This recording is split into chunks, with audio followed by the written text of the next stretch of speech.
Good morning, students. How are you?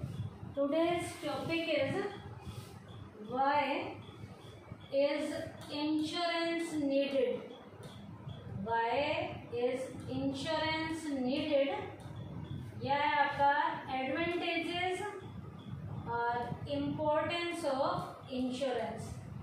Insurance की ज़रूरत क्यों पड़ती है? इसलिए ज़रूरत पड़ती है क्योंकि इसके कुछ एडवांटेजेस हैं, इसकी इम्पोर्टेंस है। तो क्या क्या इसकी इम्पोर्टेंस है, क्या इसके एडवांटेजेस हैं, इसकी ज़रूरत क्यों पड़ती है, इसके लिए बेटा कुछ पॉइंट्स हैं जो इसके फ़ायदे के पॉइंट हैं, एडवांटेजेस के पॉइंट हैं।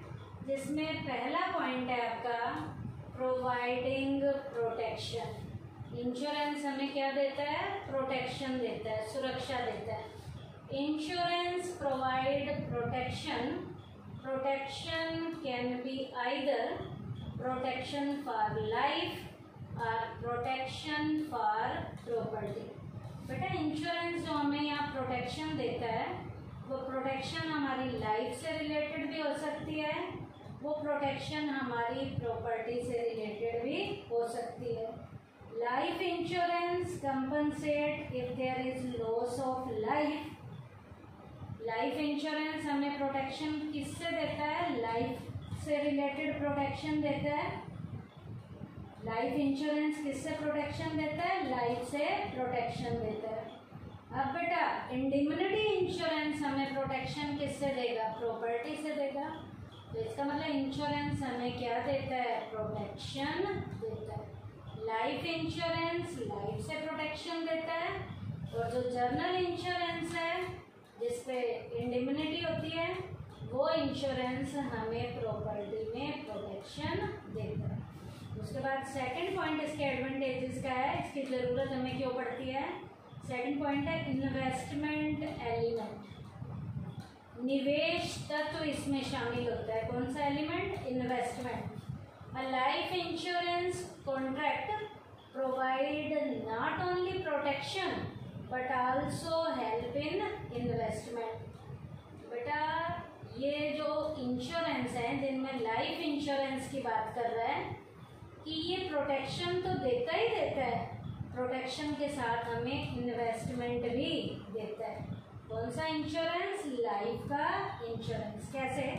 अ policy holder pays premium to the insurance company at a regular interval. जब पॉलिसी होल्डर रेगुलर इंटरवल पे कंपनी को प्रीमियम देता है, at the expiry of the policy holder get this premium back along with bonus earned on this policy. अब बेटा policy holder date की expiry होने पे, जब डेट एक्सपायरी हो गई है तो अपना सारा का सारा पैसा वो बेटा बोनस के साथ वापस लेता है। मतलब बोनस के साथ वापस ले रहा है। तो कौन सा एलिमेंट है इसमें? Investment element. प्रोटेक्शन तो ये हमें देता ही देता है, प्रोटेक्शन के अलावा हमें क्या देता है? ये इन्वेस्टमेंट पर्पस भी हमारा सोल्व करता है। ये इन्वेस्टमेंट पर्पस जो है जो सोल्व करता है, लाइफ इंश्योरेंस करता है, indemnity principle general insurance investment purpose solve नहीं करता। लेकिन लाइफ के इंश्योरेंस में प्रोटेक्शन के साथ साथ इन्वेस्टमेंट में भी इंश्योरेंस क्या करता है? हेल्प करता है। किसकी? पॉलिसी होल्डर की। उसके बाद थर्ड पॉइंट है डिस्ट्रीब्यूशन ऑफ रिस्क। रिस्क को डिस्ट्रीब्यूट करता है, एक के कंधों से उठाकर कईयों के कंधों पर डालता है। Through insurance the risk of one person can be distributed among और मैनी पीपल। एक व्यक्ति के कंधे से रिस्क को उठाकर कई लोगों के कंधों पर शिफ्ट करता है। कौन? इंश्योरेंस। कैसे करता है? The policy holder page a premium, the amount of the policy accumulated the form of one large fund. हम अपना जो प्रीमियम भरते हैं वो प्रीमियम भरा हुआ एक लार्ज फंड में इकट्ठा होता रहता है। Whenever any policy holder incur a loss, he is compensated for this fund. जब किसी को नुकसान होता है तो इस फंड में से क्या किया जाता है? कंपनसेट किया जाता है। In this manner the risk is distributed among many people. इस तरीके से वो रिस्क कई लोगों तक डिस्ट्रीब्यूट हो जाता है। तो डिस्ट्रीब्यूशन ऑफ रिस्क इसके एडवांटेजेस में आता है। उसके बाद है लोन फैसिलिटी। ये हमें लोन की फैसिलिटी भी देता है। Banks, financial institution and even insurance companies can easily extend the loan facility to the policy holder. बेटा बैंक है, फाइनेंशियल इंस्टीट्यूशन है, इवन इंश्योरेंस कंपनी भी बेटा पॉलिसी के ऊपर पॉलिसी होल्डर को इजीली लेवल पे लोन की फैसिलिटी प्रोवाइड कराते हैं। The possibility of turning these loans into that debts is very low as the money can be realised from the insurance policy of the borrower. ऐसे loan के डूबने के chances कम होते हैं। क्यों? क्योंकि पॉलिसी होल्डर को ये लोन दिया जाता है। यदि वो पैसा वापस भी नहीं करता तो उसके उस पॉलिसी वाले अकाउंट में से पैसे को ले लिया जाता है। तो पॉलिसी पे पॉलिसी होल्डर को बैंक, फाइनेंशियल इंस्टीट्यूशन और इंश्योरेंस कंपनीज जो हैं इजीली लोन की फैसिलिटी भी प्रोवाइड कराती हैं। उसके बाद है इनकरेजमेंट टू सेविंग। इस तरीके से लोगों को सेव करने का भी प्रोत्साहन मिलता है। लोग बचाते भी हैं क्योंकि प्रीमियम भरना है।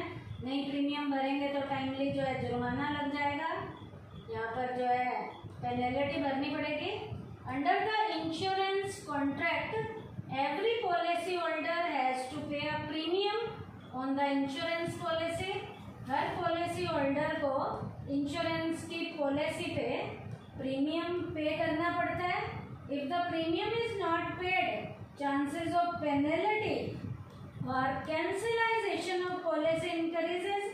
प्रीमियम नहीं भरेंगे तो हमारी जो वो पॉलिसी है उसके कैंसिल होने के चांस हो जाते हैं, पेनल्टी हमें भरनी पड़ती है।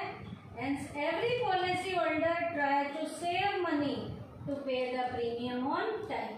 हर एक पॉलिसी होल्डर यहाँ पैसा बचाएगा ताकि प्रीमियम को टाइम पे भरा जा सके। उसके बाद है helpful in economic development of the country. Insurance जो है इकोनॉमी के, कंट्री के डेवलपमेंट में भी और इकोनॉमिक लेवल के डेवलपमेंट में भी हेल्प करते हैं। Insurance is helpful in the economic development of the country. Insurance economy के, देश का जो इकोनॉमिक लेवल है उसे डेवलप करने में भी रोल प्ले करते हैं। कैसे रोल प्ले करते हैं इकोनॉमी को डेवलप करने में? यहाँ पर इकोनॉमी हमारी कैसे डेवलप होगी? जो अमाउंट हम भरेंगे, जो हम अकाउंट यहाँ भरेंगे, वो अमाउंट भरा हुआ जो है एक लोन के रूप में आगे लोगों को दिया जाता है। लोन के रूप में जो अमाउंट दिया जाता है वो लोन किन्हें दिया जाता है? ज़्यादातर प्रोडक्शन पर्पजेज के लिए दिया जाता है। और प्रोडक्शन पर्पजेज पे जब पैसा लगाया जाएगा तो इकोनॉमी का डेवलपमेंट होगा। Insurance company collect huge amount in the form of premium. This amount is then given to the industrial sector of the country as a loan. ये वैसे इंडस्ट्रियल सेक्टर को एज अ लोन दिया जाता है। With the help of this loan, industrial sector grows and economic development of the country take place. इस loan से industrial sector का development होगा और जितना ज़्यादा इंडस्ट्रियल सेक्टर डेवलपमेंट होगा कंट्री का इकोनॉमिक लेवल पर डेवलपमेंट होना शुरू हो जाएगा। उसके बाद है more employment. Insurance provide employment to many people. ये कई लोगों को रोजगार देता है। कैसे रोजगार देता है कई लोगों को? Thousands of people work as marketing agents of insurance company. कई लोग जो हैं इंश्योरेंस कंपनी में एज अ मार्केट के एजेंट के रूप में रोल प्ले करते हैं। कई मैनेजर्स हैं, कई एम्प्लॉय हैं। And earn bread and butter for their family. और अपनी फैमिली की लाइवलीहुड को चलाने में, अपने परिवार का गुजारा करने में रोल प्ले करते हैं। क्योंकि इंश्योरेंस कई लोगों को रोजगार की सुविधाएं देता है। उसके बाद है rebate in income tax. Insurance से इनकम टैक्स में से भी रिबेट मिलती है। The policy holder can avail the deduction of premium while calculating his income chargeable to the under the premium of the income tax। अब यहाँ पर जो इनकम जो है वो आती है, इनकम शो की जाती है और वो दिखाएगा कि यहाँ पर प्रीमियम भर रहा है, एक तरीके का इंटरेस्ट शो करेगा और इसके ऊपर हमें इनकम टैक्स में से क्या मिलती है, रिबेट मिलती है। तो ये इंश्योरेंस इनकम टैक्स में भी रिबेट दिलवाने में हेल्प करता है। कैसे? Policy holder can avail the deduction of premium while calculating his income chargeable to tax under the premium of the income tax। क्या दिखाएगा? प्रीमियम भर रहा हूँ, प्रीमियम भर रहा है इसका मतलब वो लोन को उतार रहा है, एक तरीके का इंटरेस्ट शो कर रहा है और यहाँ पर इनकम टैक्स में से क्या दी जाती है, हमें रिबेट दी जाती है। तो आज के टॉपिक में हमने क्या किया, वाई इज इंश्योरेंस नीडेड या इसके एडवांटेजेस या इम्पोर्टेंस के जो हमने पॉइंट किए हैं क्या क्या। पहला था प्रोवाइडिंग प्रोटेक्शन, दूसरा इन्वेस्टमेंट एलिमेंट, तीसरा डिस्ट्रीब्यूशन ऑफ रिस्क, चौथा लोन फैसिलिटी, उसके बाद एनकरेजमेंट टू सेविंग, उसके बाद helpful in economic development of the country, उसके बाद मोर एम्प्लॉयमेंट और उसके बाद लास्ट हमने किया rebate in income tax. Thank you बेटा।